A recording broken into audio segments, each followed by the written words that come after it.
is going on, ladies and gentlemen? My name is Zach Rabb, and welcome back to the Valkyrie podcast. We know it's been a while, but we are back, and I am here with one of the newest additions to the Legion, our new esports director, Alex Flux. How are you doing today, buddy? Doing good, my guy. How are you? After last night's Bucks game, doing as good as we could be, right? Right, exactly. Yeah, we're not feeling too great, but we're keeping our heads up. We can still take care of business for sure. Oh yeah, 100%. And you know, turning it over that much.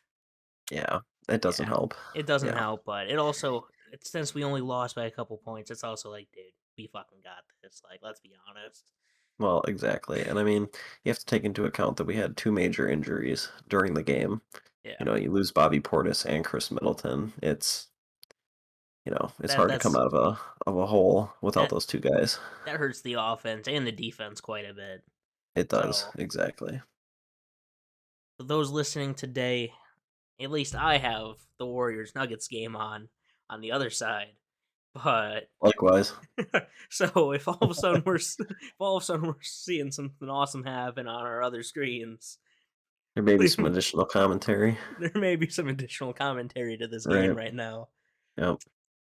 Uh, I guess really we'll kind of just get started with uh, really just getting to know you a little bit more, dude. I guess really you want to walk through some of your background in esports, your start and stuff. Yeah, I mean, how far back do you want me to go? I can go all the way back to the very beginning if you guys want to hear the whole raw story. Um, so started gaming in my parents' basement, obviously, probably when I was in like seventh, eighth grade. Just joined a clan one day, which turned into me starting my own clan, which You then remember the turned clan into name? me. What's that? You remember the original clan name that you were in? Yeah, the original clan name was XRG. It was Xyled Reborn Gaming. Um, Interesting. this dude that I knew in high school who I used to eat lunch with, he was like, "Hey man, you should join my clan." And I was like, "All right." And it was cool, just a bunch of guys. We hung out, played games together, and whatnot. Then it kind of fell apart. And then I created my own, which is called AGC. We did that for a while. There you go. That was Assassin's Gaming Community or something like that. Then I joined XGN, which is actually a really big online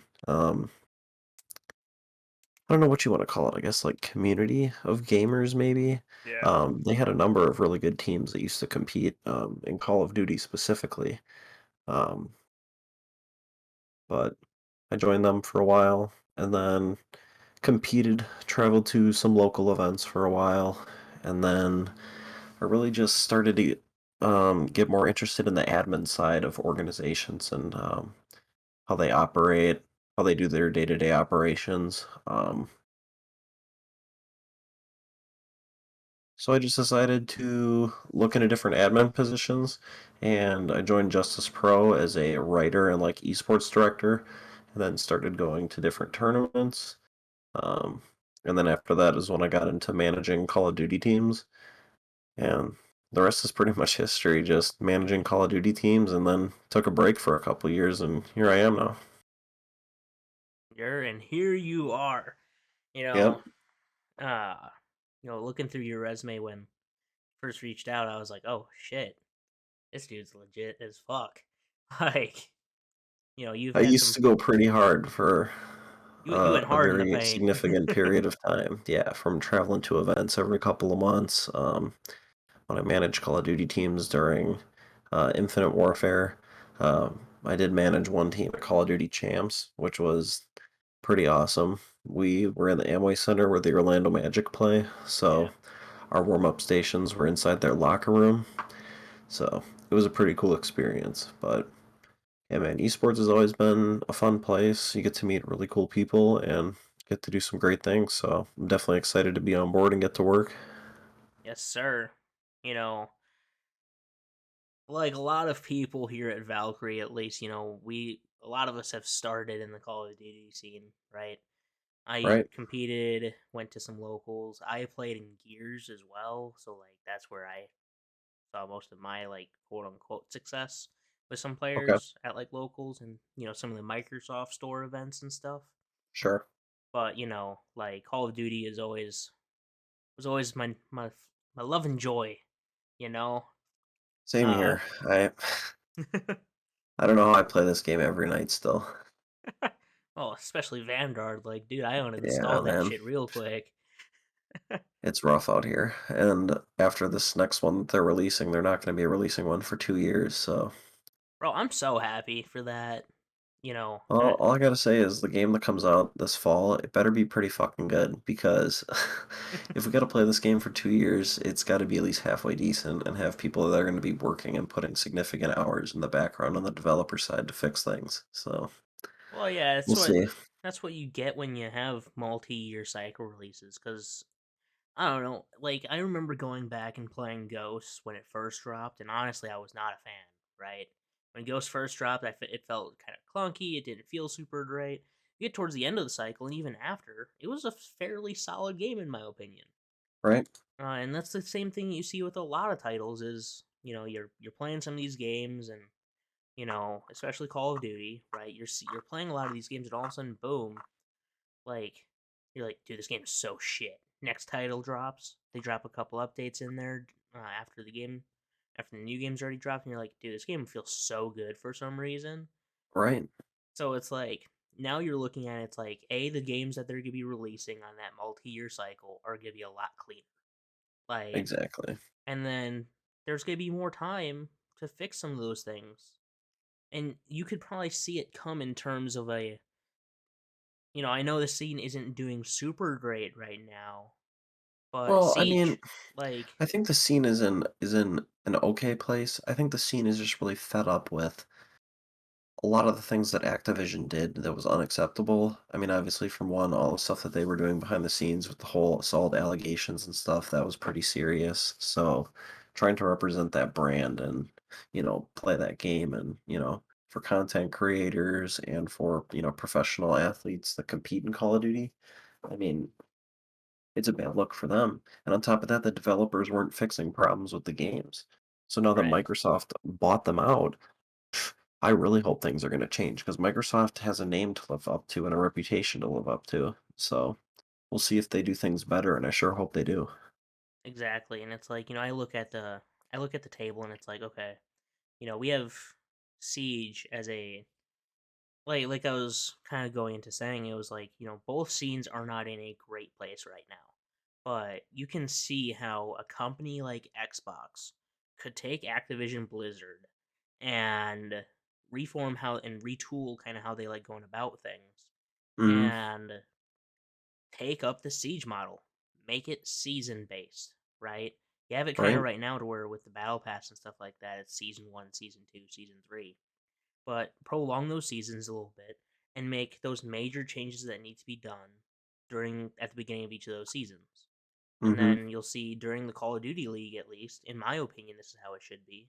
But you'll see the Call of Duty League break into more of a split based system instead of a full year. Because, like, and that's why everybody loves League esports so much, is you have three main seasons a year, right? You have the winter split, you have the summer split, and you have some stuff kind of that falls in there as well.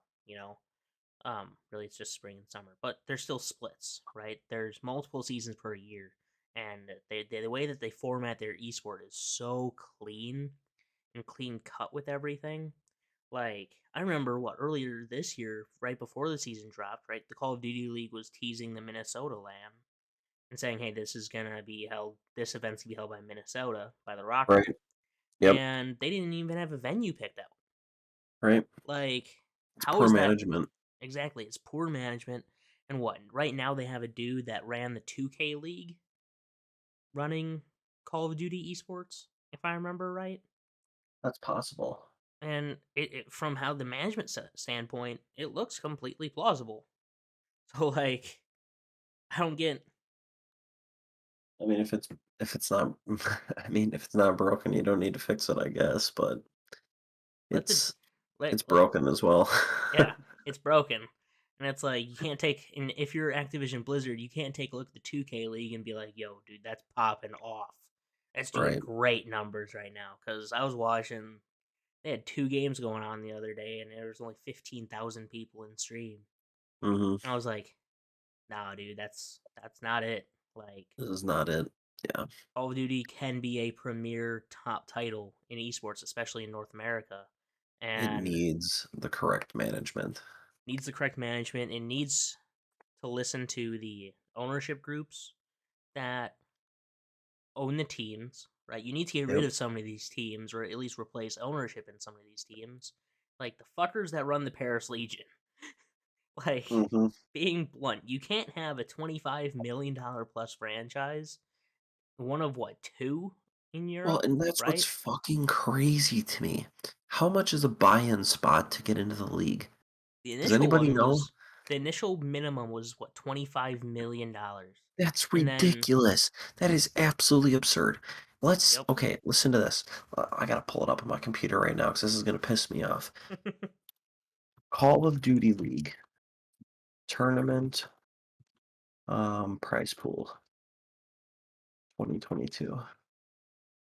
Okay, so we have the Optic Major. This is one that just went on. This was in beginning of March, right?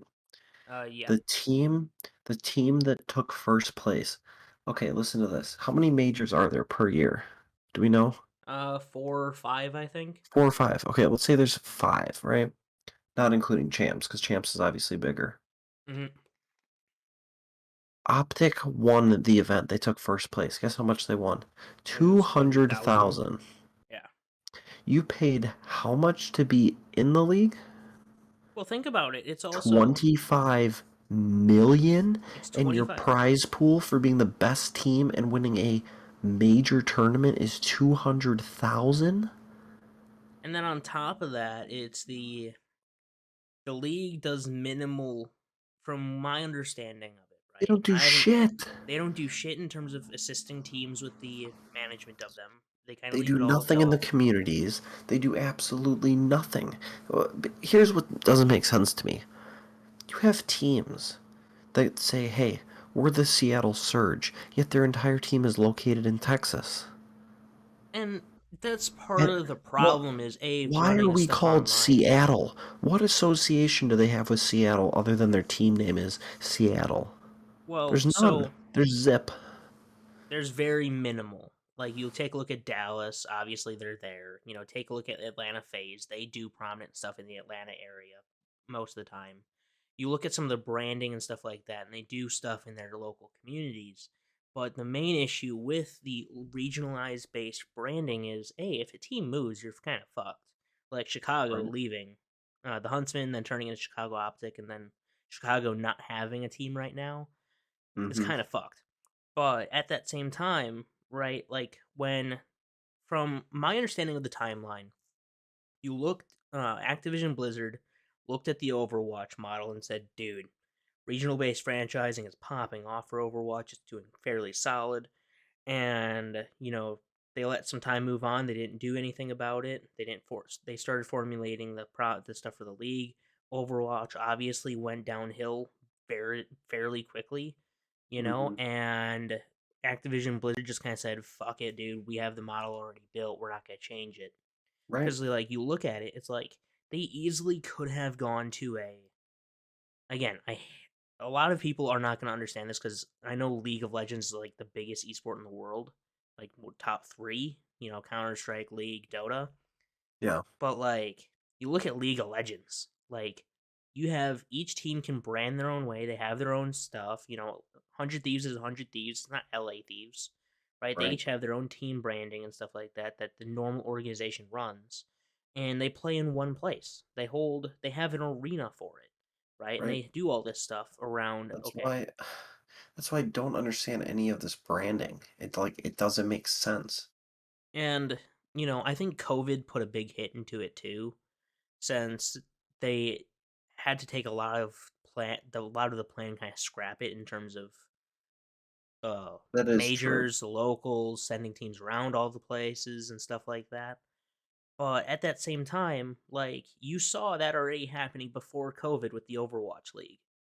Like, regional Right. based franchising is only good if those teams are there for for a good amount of time and they can build up that local fan base and actually interact with the communities. Mm-hmm. If you don't have that, and you can't interact with the community in a very powerful way, you're not going to build up that regional based model for fans, right? You're going to have fans that show up to like the Minnesota event and are going to cheer for the Minnesota team because that's how it works. But Right. overall wise, you're not building a huge fan base that's helping develop esports in those areas, right? You kind of saw Right. it with Optic, and the Huntsman was they followed Hex, they followed Scump, they followed those guys. And no matter what the team name was, or no matter where it was located, that was still the biggest team, right? Well, You see, 100%. Yeah. and you even see it with like I just even want to say like New York, in my opinion, should be a top team for fan base wise. Right. I don't Well, see that's not the shit case. out. I don't see shit out there. I see more Gorilla fans even before this last event. Yeah. Like a lot of the teams aren't taking full advantage of the regionalized based franchising model and how normal, I shouldn't say normal, but traditional sports use it, right? Like the Hmm. Packers, you and I are both Wisconsin people. So like the Packers, the Bucks, those teams do a lot in their local areas. I'm sorry, I don't see very often stuff from these teams that go out in their communities and like Yeah. interact with their fan Neither do I. bases.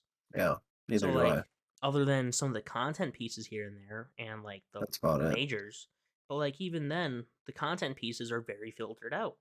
Like you can't Exactly. it's just It's not raw footage. It's not, you're it's not not very seeing a interactive. ton out of it. And it's like I don't know how many people, especially since the Midwest is completely barren from the league, and I guess that might be like the disconnect that I see from it. But it's also like at that same time,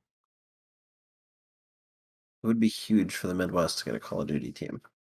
well, they had Chicago, they have Minnesota technically, right? But Yeah. like at that same Technically. time, technically, but like at that same time, you see a lot of teams brand and do their social media and stuff like that half-assedly around their locale based uh stuff, and they mostly just do it all internationally. Like I'm sorry, what Sensor joined Subliners last year, right?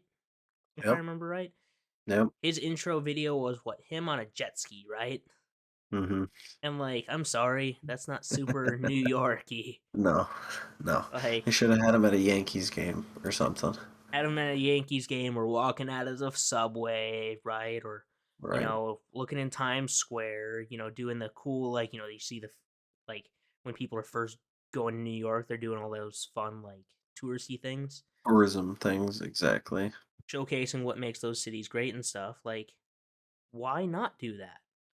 And it's like a lot of these teams aren't taking advantage of it, which just freaking I sucks. and again, I don't think it's that they're not taking advantage of it. I think it's just that they don't care. And if they don't care, that's fine. I don't blame them. They got their own content. They're worrying about themselves. And But then they at the should be same branded time, their it's those. like but at the same time, it's like the league should also be requiring them to go out into the communities. You know Yep. what? You know what I mean? Or like have Yeah. something to do with like where they're based out of. Exactly. Like, And they maybe put a they very are. And minimal. again, maybe they are. I just don't see it. I don't see it like at all. Like, dude, you see, like, you'll take a look at the. I'm gonna use the Surge as the example, right? You brought them up before. Hmm. When I watch their stuff, and here let me load up their stuff right now, so I can give you a hardcore example of. Shout out to my boy Sam Spencer, by the way, Phoenix. That's my guy, coach for the Surge. That is my good buddy. Wish him the best of luck with his team. They're a raw team, but they got a couple things they need to work on, and I think they'll be pretty solid. Hmm. Like you look at their branding, some of their social media stuff, right? Yep, it's sick. It's sick. They got some good shit, right? Their team is full of personality. They have good players, whole 9 yards, right? Yep. Other than the Space Needle and partial Skyline in certain things, they're like the Seattle part of it is not included very well. Like Yeah. But I mean, look at all these teams' logos. Like Atlanta FaZe, okay, it's AF, and it's also the FaZe logo, Yep. whatever. London Royal Ravens, it's a straight Raven, okay, whatever. LA Thieves, it says Los Angeles and LA in the logo, okay. Texas, they have a star, that makes sense. Surge, like you already said, it's supposed to be the needle, I guess, but it's like a trident at the same time. Well, no, because you look in the background, and we'll use Optic Texas, right? Like the single star for Texas is like them. Are you talking about just like their social media branding? I'm talking about their social media branding and stuff like that in general.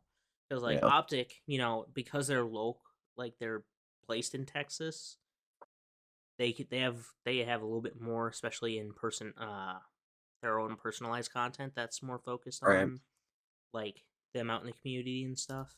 But like you look at Seattle, right? You look at some of their like go to their tweet. Let me load it up real quick actually. So I can use this as like the example, right? They even changed this up too. Go to March 11th, or here, I'll copy paste this for you, just to make this easier, right? The only actual like super dedicated part of Seattle in that is like the Space Needle and some of the skyline stuff. Like that is I think the bare minimum that some of these teams should be dude. doing. I think that team is that, or sorry, not that team. That little video is pretty sick though, with like the Oh Doppler yeah, radar and whatnot. That's pretty dope. it's dope. Don't get me wrong. Like each of these teams, again, they're spending $25 million plus just on the buy-in, not including their branding, advertising, their brand development, all that sort of stuff, right? Right, Like that's again something that they're in charge of.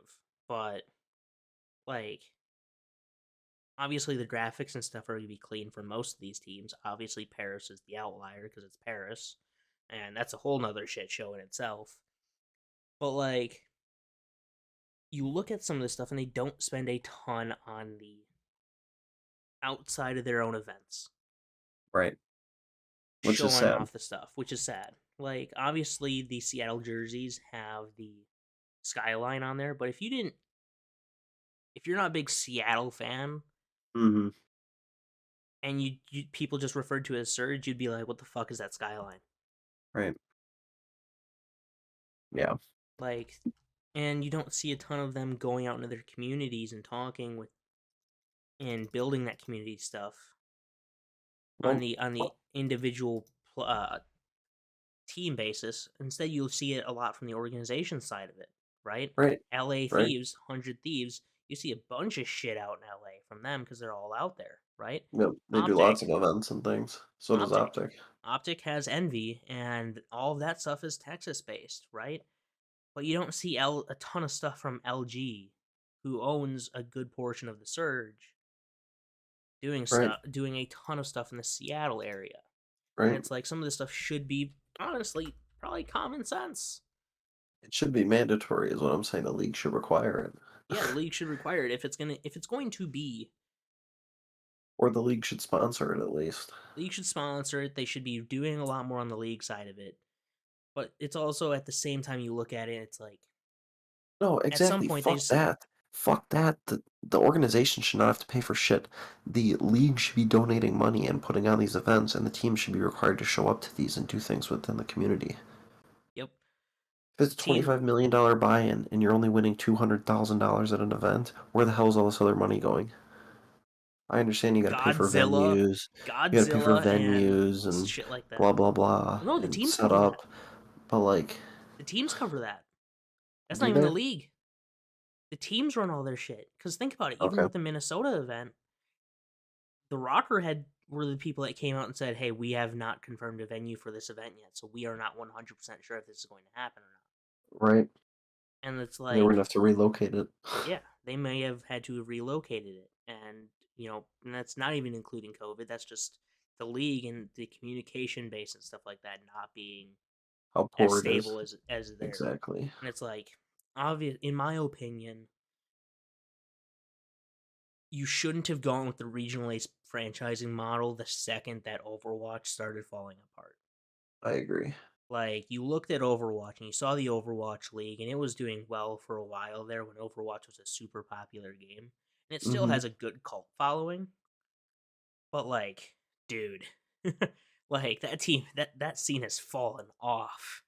Yeah, Like, it's pretty bad now. it's pretty bad. It's like throwing a boulder out of an airplane and just making a giant tsunami.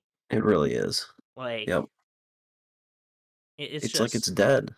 it's in esports wise, it is dead. Like, it sucks to say it because I loved watching Overwatch back in the day, but it's kind of dead. Um, Do you think Overwatch 2 is going to revive that or no? I'm kind of indifferent. It's going to come down to how they how they change the game, but also keep it at its core. It's the same.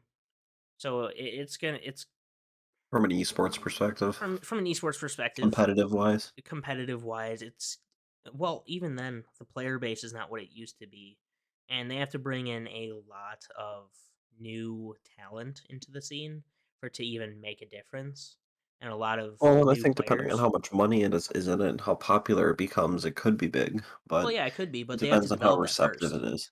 Yeah, They have to develop that stuff first before the esport can really take off again. So it's like, right. are they But going to churn out if good the game product? blows up, I'm saying like if the game blows up and you see a lot of people switching from other titles Oh yeah, and going 100%. back to Overwatch, it's bound to happen. Yeah, it's I'm bound to just happen. wondering if you think it's going to succeed as well when it No, comes back a second time, and it again depends on how they decide to run it compared to last time.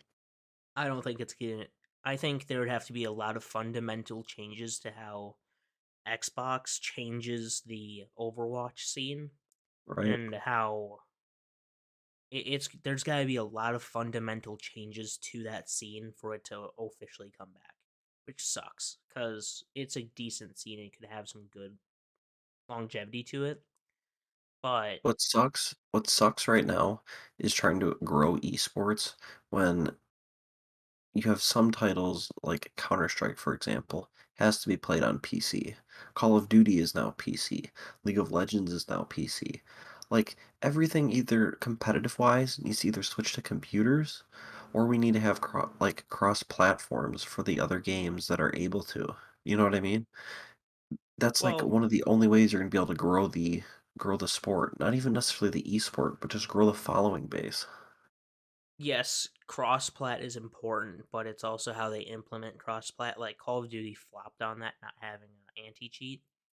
right? And we have that issue. We're still seeing that issue with Warzone and all that sort of stuff, right? Yeah, it still doesn't work. It's clear. Yeah, it's clear, and it's I mean, look at what last week, 2 weeks ago, they just came out and discovered that the guy who was number one in ranked was literally using wall hacks, yeah, it and was he the got number two. exposed on stream. It was the number On two guy, and stream. he Yeah, exposed number himself two. on My bad. stream, and it's like, Yeah, he exposed himself on his own stream. hmm It's ridiculous. Like, what are we fucking doing? games need to have an anti-cheat, and honestly, it's not about what system you're playing on anymore because You most can't games are have going to. background processes running.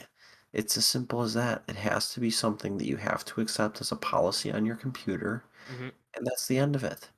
And I would sure fucking hope that Microsoft can protect that shit with the amount of money that they have, because people aren't just gonna put shit on their computer.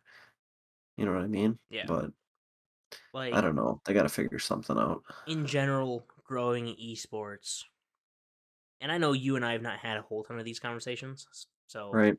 you know, if you disagree, you disagree, and we can. This will kind of dive into the next part of our conversation, right? Growing esports is not just about. It's not a console war anymore. It's not about No. platforms. It's not anything like that, right? Because most games are starting to go towards the cross-platform and stuff like that. Hmm. It is about developing good competitive public strategy in terms of I'll use Call of Duty as an example, and then I'll kind of transition it to I'll also talk about League, right? I'll kind of Hmm. compare the two. Call of Duty, the reason it's kind of, in my opinion, failed as a competitive title over the last few years is the lack of a ranked at the beginning of the title. Okay, getting people into the same maps, modes, the same kind of breakdown of how teams on a CDL team are playing the game, right? Mm-hmm. And from there, it's in bringing back the public forum of esports, and that's what kind of made esports different. Was you play video games, right? And if you're playing enough of these games, you could play, and you're playing at a decent level. You could play with some of these high ranked players that you hear of on the challenger scene, right? Oh, 100%. And it's like now it's tiered off into the skill based matchmaking for Call of Duty and stuff, to where you're not playing with those guys if you're No, a regular Joe. right. You have to be the same skill rank that they are to play Yep. against them. And the big thing, and that's even in pubs, like that's why Call of Duty has seen such a drop off, is just because pubs aren't fun anymore, because you're constantly playing with guys the same level as you, to where if even if you got shit on by somebody, like let's say I jumped into Call of Duty for the first time since like November, okay, because Mm-hmm. that's when Halo dropped and I really started playing that, and I uninstalled COD right then. Mm-hmm. But like, if you get shit on by like Scump, or even like Havoc, or somebody like that, right? And you Mm-hmm. see those guys. I've played with Tommy like 2 or 3 times in COD, Okay. and stuff. Like getting shit on by him, I was sitting there. Okay, that makes sense, but it was still fun. I was playing up against him, and it was just kind of Right. random. Right. It But keeps it like, exciting. You get to play against the best, every once in a while. exactly, and it's like that's what made Call of Duty fun back in the day, was you could play with some of these guys if you were even semi decent at the game. They would shit on you, but you'd still be like, dude, I played with Scump last night. Right. Like, that was the fun part about playing these games.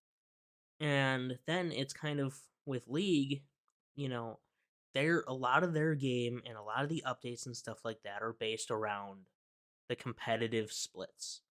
So if you're playing League of Legends, you're playing on, if not the same, something very close to the same game that they're playing. Right.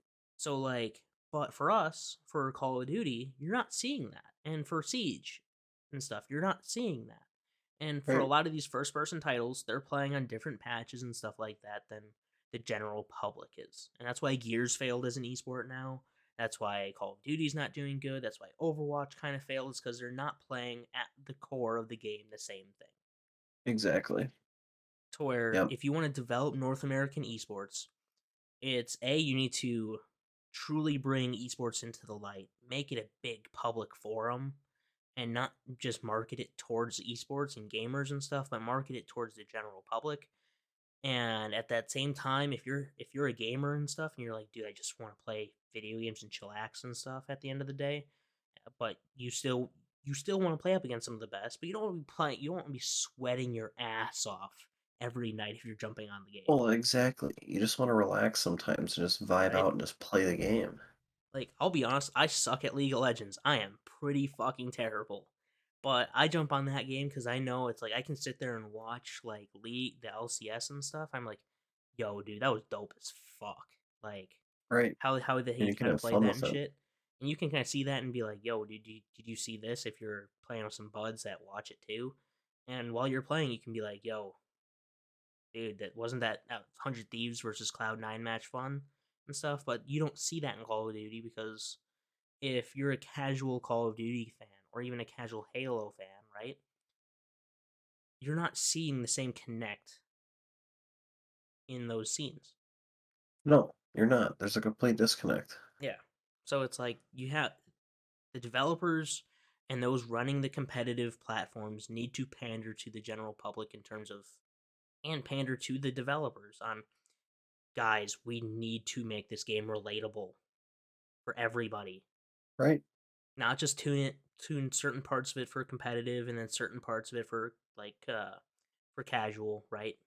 Right. Bring it in, make it super close, right? Obviously, sometimes for competitive, you're not going to be playing the same matches or same maps and stuff that you're going to be playing in terms of the for Call of Duty. I'll use as the example, right? You're not going to be playing Right. some of those same maps that you're going to be playing on in casual, but at least make it 4v4 or 5v5. Enough of this like 10v10 bullshit on the map. Well, exactly.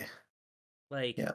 that's why, in my opinion, whenever ranked drops every Call of Duty title, you will not find me on pubs ever again on that game.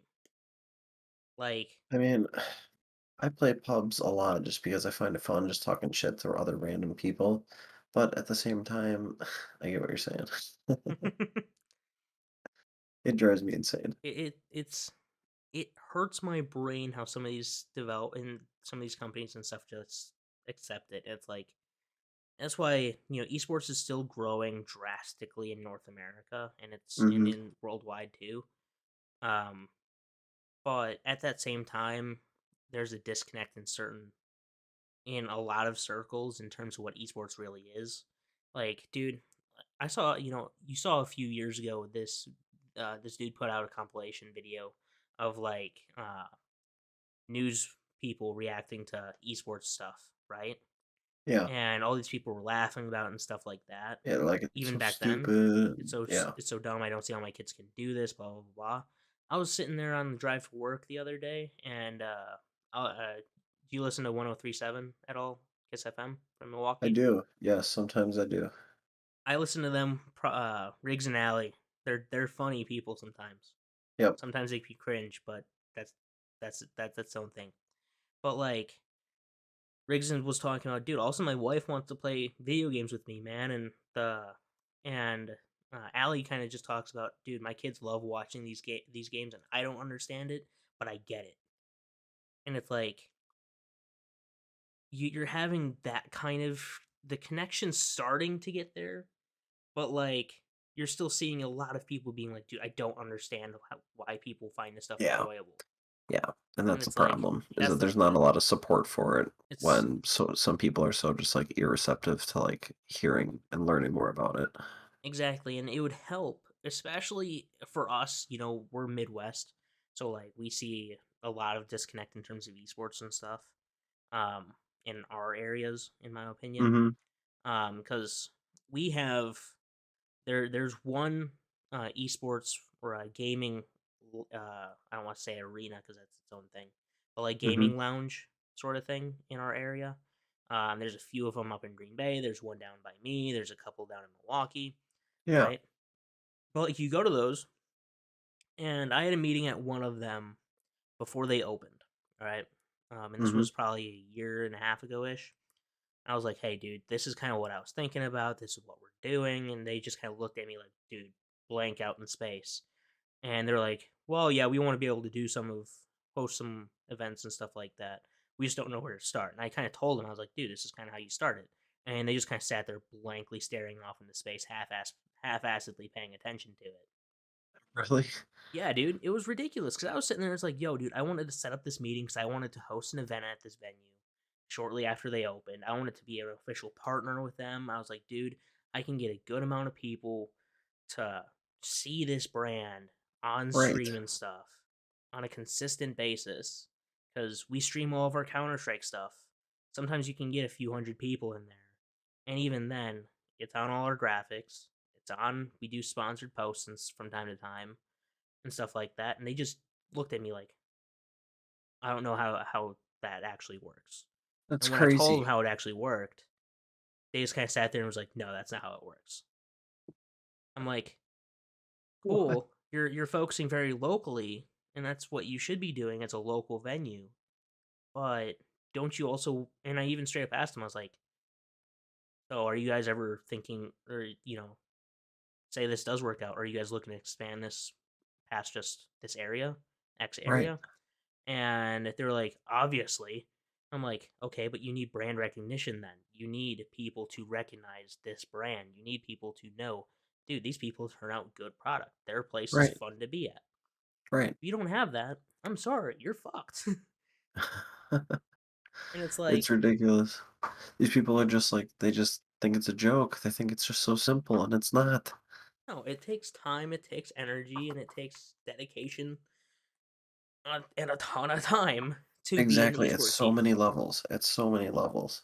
Yeah, Yeah. just, it's ridiculous. Because don't get me wrong, I'd still love to be able to partner with them, but I can guarantee you more people have seen Valkyrie on the internet than have seen your brand. 100%. Like, Especially if that's their attitude towards it. yeah. it just it makes no sense how some of these companies look at esports and want to get involved with esports, but are not willing to do esports. They want esports to kind of focus towards them. It's like, Right, I'm and sorry, that's not they how it don't works. understand how it works exactly. It's no different than any other type of partnership deal It's not. in It's any other type of sport. Yeah. It's you have to understand how that scene works to get into it, or you have to have people that understand how that scene works. Like, I Right. don't understand soccer, right, or football if you're not from the United States, but I can sit there and I can chat with soccer people, and if I don't understand something, I ask them, and they explain it. It's like, okay, so that makes sense then. You have a fan on? I don't, but I see my mic is like going crazy right now. What the heck? What does it sound like? It sounds like a fan. It sounds like a humming, but it's not bad. I was just like, it started out of nowhere, so I was like, did he turn on a fan or something? But kind of going back around to it, it's you look at esports, and some of these people want to get involved with esports, but they aren't willing to do esports things. They want to do sports things and pander esports to how they understand how sports works, instead of doing it the way it should be done and pander their business and how they want to promote things to esports if they're entering that space. And like you said, Right. that's how it works anywhere. That's why you see esports slowly growing in some areas and some scenes slowly growing because the businesses just are not willing to conform to the space like they would with anything else.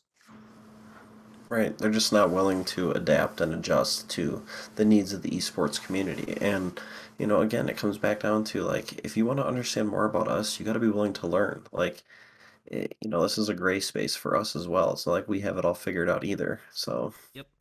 Esports is still a very new thing, but from anybody that's been in this space for any sort of decent amount of time, they can tell you it is not the same as traditional sports. exactly. It's really not. It's not. And if you're in traditional sports, like, dude, I love Kurt Benkert and his shit with gaming and Oh, yeah. football and He stuff. does awesome stuff. He does great work with everything. But like, he was talking, even what I believe it was last off season, with with the media and stuff like that. And the media asked him, how did you get into esports and stuff and gaming? And he's kind of like, dude, I just gamed, and I wanted to stream on Twitch every once in a while, and people were watching because I was a football player, but also I liked playing video games and was connecting with people. And you don't see the same connect in terms of in any sort of media outlet, No, they just don't understand it. and they're They're not just willing like, oh, that sounds so easy, but they don't get it. they're not willing to bring in people that understand the scene, right? Like, Right. dude, imagine if Jake Lucky went to ESPN. Like, imagine how much he could do for esports if he went to a platform like that. Or I'm just using ESPN as like the overall example, right? Sure. But like, send somebody like him, or somebody not even close to him, but somebody that actually understands it, that has some sort of following, to Go and explain it. one of those big Be an media expert on companies. it. Yeah, and it's not like you have to do big stuff on esports, but having somebody there to talk about esports when something is going on would be huge for growing esports. Like, Definitely. You got to have someone that understands it from, you know, a high level who can go in there and answer these questions that these people have because it just seems like there's a large disconnect yet again. exactly, and it's like you kind of saw it with Fortnite and stuff, right?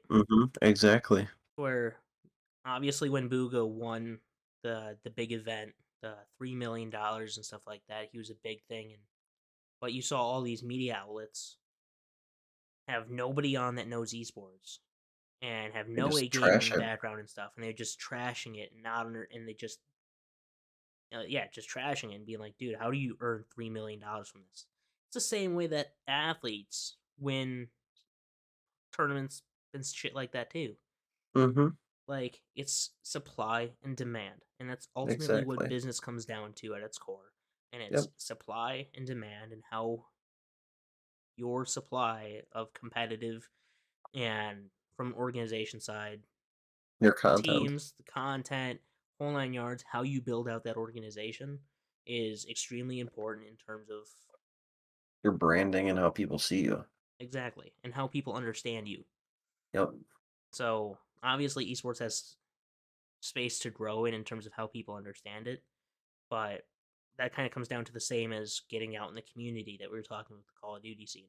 Like, exactly. interact with the communities, interact with the general public from an esports perspective, I mean, look at it right now. Esports are starting to become a thing at a college level. Like every major D1 program has an esports program now. right? It's like it's getting to be big, and it's getting to be big at the right time. And if you're not in right now, you need to get in it. Or at least you need to be willing to understand it or give it a Yes, chance. learn and understand it and give it a chance because And it's gonna blow up whether you like it or not. yeah, dude, you see it like over in Korea and stuff. What South Exactly. Korea has a full section of their government dedicated to competitive gaming. It's crazy. Like, it's crazy. And some of these other places are really putting an emphasis on, dude, esports is growing. It is growing huge. Let's take out giant venues for this stuff and let's put up venues. Let's put up spaces for people to watch specifically esports. Exactly. And North And America it kind of works. lags behind. And it works. People are there, those companies are earning lots of money doing that sort of stuff. And North America being the stalemate that it is, just in terms of how business has been done here for years and years and years, no matter how much we claim to be innovative, We're not. ultimately we're not. Like, No. Not compared to other countries. It's crazy. We're so we far behind. we limit ourselves in terms of what has worked in the past so much that that's how we ultimately think is, hey, it worked in the past, worked for these people then, why can't it work now?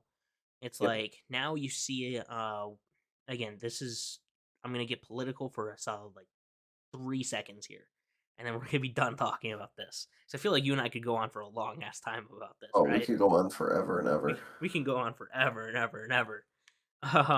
But you see the 4-day work week in Europe and in Asia being something that's shown great productivity for companies, and the general happiness of their employees are just is a lot better because they're getting an extra day off during the week, right? Or during the week or another day on the weekend and stuff like that. It's a lot more balanced lifestyle. Granted, Sure. you're working 10, 11 hours during those days, or even, even if you're still sticking to the 8 to 9 hours a day, right? You're working Hmm. slightly less hours, but you're getting more productivity out of it. Those businesses are earning more. But here in North America, we have one state that's adapted it so far, and they've seen good luck out of it. But you still see from, I had a conversation with somebody that I know. They're like, dude, this will never work here. This will never work anywhere. Like, I'm sorry, it works there, it works there, it works there, it works there, it works there, where all these people value their time and money, Hmm. and want to enjoy a happier life because God knows the rest of fucking real life, adult life sucks. But Yep. like, it's just a giant fucking headache. It really is. I would love to be able to sit down and have a conversation with like a regular business owner on this topic and like how That they would be see pretty gaming and cool. stuff. Oh, dude, Yeah. I'm gonna do it. Actually, I'm gonna find somebody that is into gaming a little Interested bit and wants to learn. and wants to learn about it, but also talk about it how they currently see esports and stuff like that. Yep. I'm gonna That would be do a good that. idea. Let's do I'm that. Yep, dude. We should. That should be like the first time that you and I do like an IRL podcast and stuff. We should. I'm Oh, we down with should do that. that. I'm 100% down for that. We did not plan this conversation, guys. I'm definitely down to do an IRL podcast. Like I, and one other person sit down on a couch in a chair and have a couple mics there and just talk Have a about couple stuff. beers. Oh, dude, a couple beers. Oh my god, imagine that. Bro, partnering up with like a local brewery or something like that to do this would be That, dope. that would be cool. Oh, dude, that's what we should And do. that's what we should do. Let's make it happen. Fuck yeah, dude. We're doing it. Okay. We're doing it. This is gonna happen, guys, this summer. This summer is happening at some point, guys. So, damn, bro, we've already been here for 45 minutes. That's crazy. That's fucking crazy. feel like I've been here for 20 minutes. right? Time flies, man. Just when you're So, sitting here shooting the shit about esports and the noobs that don't understand it and our internal problems, you can go on and on for days. right? So But I yeah, guess man, then, thanks for having me on. Like, I really enjoyed our time talking. I think the podcast is definitely something that should be a regular occurrence now. bro, I dude, definitely think like this is something we could make a regular weekly occurrence or, bi-weekly occurrence. my goal. So I started my job back in February, Hmm. and my goal was to keep it going every other week. But holy fuck, dude. Like, my time schedule has been Yep. so up and down lately. It's been Yeah. so difficult to do. But now it's Yeah. happening again. I'm not leaving you guys again, alright? It's not happening. It's back for good this time. Back for good this time.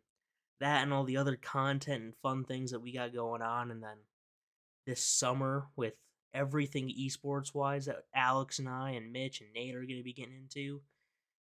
Oof. Just It's gonna be fucking exciting. wait. I'm excited. Dude, I'm so excited, man. Like, well, let's actually, before we turn out and finish up, I actually have one Yeah. last question for you and one Yeah. last little topic. I guess really, you like you said, you've been out of it for a little bit now in terms of esports in general, right? And you're mainly a Call of Duty person. But like, what is the main thing that you're excited about in developing in other esports? That's a good question. I guess from like a broad standpoint, just getting a better understanding and getting more involved with Counter-Strike. Um, Counter-Strike really does interest me because it's very similar to Call of Duty, but it's also a very large esport in terms of how long it's been around for and how big it's developed and how large their tournaments are in such a huge scale. It's something that really intrigues me, and just seeing how our team has progressed and getting close to being in challengers here, hopefully within the next couple seasons. Um, I'm really excited. So I would definitely say Counter Strike is one of the areas that I'm focusing in. I mean, I guess just other areas in esports that are currently developing that I, I'm taking interest in is definitely Valorant. It's became a lot more prevalent over the last couple months, and just from playing it a couple times on my own and just seeing some of the streams, I think this is going to be one of the next big games, up there with like Fortnite, and I think it can get to be pretty big. I look at it, and especially when it comes down to Valorant, right? I Hmm. think it is the next Counter Strike. Like, Counter Strike was is still huge, and it is still huge and stuff like that. But I think Valorant has the potential to be a Dota size first person shooter on an international level. Like, It's definitely possible. formulate that scene kind of how you have League and Dota, and somewhere in between there for a first person shooter game, right, for a competitive platform, and you can see this fucking take off because it's a perfect blend between the abilities that people love in Overwatch, first person Hmm. shooter, the Counter Strike, and then you still have people from Call of Duty being like, dude, this game's dope as fuck because it feels like This searching. game is sick. This game's sick as Exactly. shit, dude. So I don't like, normally watch a lot of other esports, but I've really gotten into Valorant. It's definitely exciting to watch and exciting to play. right? Like, I love hanging out watching CS, Valorant. This title I've not been watching a ton of COD, but like even Halo is something when later this year is going to be something that I'm super excited about. And then, obviously Rainbow Six. And hopefully that scene can rebound a lot more here soon. I hope But so. yeah, Yeah, Rainbow Six, if it can bounce back, that's going to be huge. it's gonna be so much fun. And We're that gonna scene have a in lot going general. on. Yeah, it seems like a fun community. Dude, this summer's gonna be fucking insane. It's be wild. And next fall is going to be insane. What's And next fall? oh, dude, just in general, like, because come this summer, right? Even with just our current teams, right? Summer's gonna be huge, and then we're gonna be able to reap the rewards of how this summer kind of works. Whether it's with new teams, because there's some things internally with some of the teams that are gonna probably come Yep. towards the end of summer, that we're gonna truly bring some really awesome stuff to multiple esports scenes. later this year, and I Heck yeah. cannot wait. I'm Love it, excited. More teams, the better. That right? means more things I get to follow. More teams, the better. More things we get to work with. More communities we get to make an impact in. Ooh, bro, I can't Grow the wait brand. For the brand. for the brand, buddy. For the brand. Let's get the Pat McAfee partnership. Let's hit them up. First episode. Low key, Pat. Like, if you're somehow Come you on, hear bud. this, buddy, like, come on, man. Let's talk it up for a little bit. Let's chop it up. While he's sitting here talking to Amazon about Thursday night football. But no, dude, I'm so excited about how this year's gonna work out competitive wise and content and everything we're gonna have going on, dude. It's gonna be so much fun. Definitely. I am pumped to be here. I'm excited to get to work. I'm excited to see how everything unfolds as the year continues to go by. It seems like a very exciting train to be on right now. Dude, I'm so excited to have you on board and all the experience that you bring, and let's fucking kill it, brother. Let's kill it. I'm Let's glad to be fucking here, kill it. man. Let's do it. Well, thank you for being on. Of I'm gonna course, anytime. I'm gonna give you the last little bit here to plug anything, make any shout outs that you want before I do the outro. Got anybody that you Man. want to shout out? Shout out to the COD community. Shout out to the homies I play COD with every night. Um, Shout out to the fam. And, dude, shout out to the Milwaukee Bucks and Bobby Portis, man. Bobby Portis is the mayor of Milwaukee. He's going to be the mayor of Milwaukee one day. And if he becomes the mayor of Milwaukee, I will move there. This has been your boy Flux. Peace out.